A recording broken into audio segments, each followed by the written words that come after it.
सो है गाइस, स्वागत है आपका एक बार फिर से आप ही के यूट्यूब चैनल में। और आज की इस वीडियो में बात करेंगे भाई Indian renewable energy development agency limited को लेकर, यानी इरेडा। आप लोग देखोगे इरेडा में सुबह भी हमें तेजी देखने को मिल गई थी भाई। 1% के करीब ऊपर में आ गया था ना स्टॉक, लेकिन उसके बाद क्या हुआ, फिर से वही लग गए। आज फिर जो स्टॉक है वो 4% प्लस टूट चुका है। ठीक है। और दूसरी तरफ आप लोग देखोगे भी एक खबर भी आई हुई है मार्केट के अंदर, वो क्या है, लॉक इन पीरियड को लेकर है। अभी पीछे एंकर का जो लॉक इन पीरियड है वो खत्म हुआ था। अब एक और अपडेट आ गई है। पहले तो 3 महीने वाला लॉक इन पीरियड समाप्त हुआ था, अब क्या है, अब आ गया भाई 5 से 6 महीने का जो लॉक इन पीरियड होता है उसकी डेट आ गई है। यानी कि मई के अंदर लगभग 50% जो होल्डिंग है 5 से 6 महीने वाले जो लॉक इन पीरियड है उसकी समाप्त हो जाएगी। 55% होल्डिंग, यानी कि लगभग 147 करोड़ 80 लाख जो शेयर हैं वो एलिजिबल हो जाएंगे भी ट्रेड के लिए। और लॉक इन पीरियड का मतलब ये नहीं है कि भाई देखो अगर शेयर रिलीज हो रहे हैं तो वो बिकने के लिए हो रहे हैं भाई। समझो, अगर 147 करोड़ 80 लाख शेयर एलिजिबल हो जाएंगे ट्रेड के लिए, उसका मतलब ये नहीं है कि बेचने के लिए ही आएंगे। हाँ, बेच सकते हैं भी, प्रॉफिट्स ले सकते हैं। जो 32 के भाव में जिनको मिला आईपीओ, जिन्होंने 32 के भाव में लिया है, तो वो इतने हाई प्राइस पर अगर प्रॉफिट्स लेते हैं, अपना कैपिटल सेव करते हैं, तो क्या हर्ज है। या फिर वो यहाँ से लॉन्ग टर्म के लिए तो चल सकते हैं, तो जरूरी नहीं है बेचना ही है। ठीक है, यानी कि एलिजिबल हो जाएंगे भी। अब तक तो बिल्कुल इनके ये न तो ये बेच सकते हैं न कुछ और कर सकते हैं इन शेयरों का, इनके पोर्टफोलियो में है, देख सकते हैं बस। ठीक है। और ये मई के अंदर जो ना भी रिलीज हो जाएंगे और एलिजिबल हो जाएंगे जो ना भी ट्रेड के लिए। बस यही अपडेट थी, और इसके कारण आप लोग देखोगे स्टॉक के ऊपर फिर से थोड़ा बहुत जो ना भी असर आ रहा है।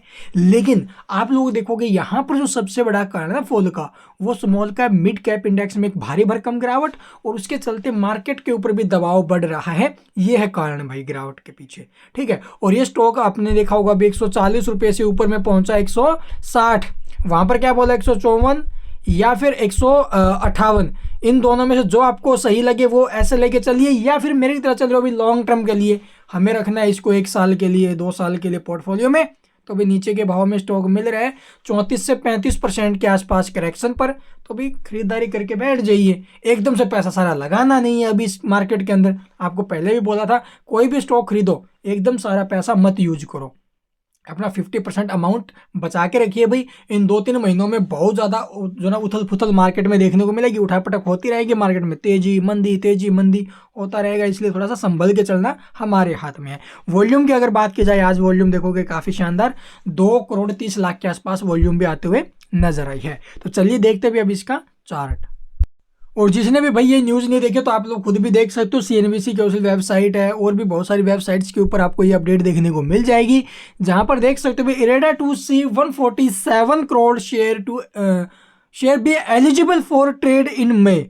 हेयर आर दी जो अदर लॉक-इन्स है वो एंडिंग होते हुए नजर आएंगे। पहले किनकी थी भी लॉक इन पीरियड जो था वो किनका था, जो क्या बोलते हैं एंकर पीरियड। ठीक है, एंकर इन्वेस्टर्स क्या था ना, लॉक इन पीरियड समाप्त। अब आप लोग देखो भी अदर लॉक इन पीरियड्स खत्म होते हुए नजर, एंडिंग होते हुए नजर आएगा, और 147 करोड़ जो शेयर है वो एलिजिबल हो जाएंगे ट्रेड के लिए। तो ये खबर है भाई, और ये खबर हमें कल के दिन आते हुए नजर आई थी, देख सकते हो 5 तारीख। तो चलिए अब देखते हैं चार्ट। तो यहाँ पर आप लोग देखो स्टॉक में स्ट्रांगली डाउन ट्रेंड बना हुआ है भाई।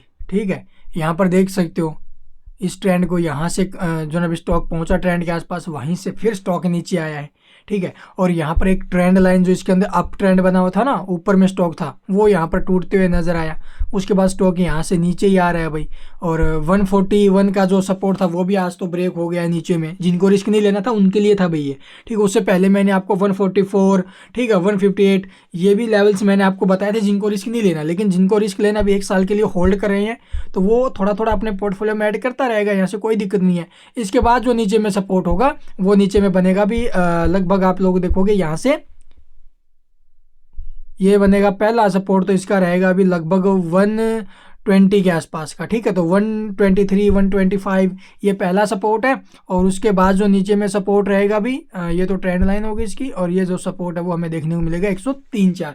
मेरे को लगता है तो देखो भाई, अगर मार्केट में कोई बड़ा फॉल बनता है तो एक अलग बात होगी, स्टॉक 100 के भी नीचे में आ सकता है।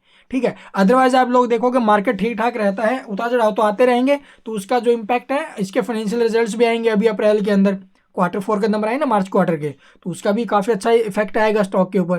तो इसलिए मैं तो एक ही बात बोलूँगा, अगर आपकी होल्डिंग है ऊपर के भाव से खरीद लिया, एवरेज एकदम मत करना।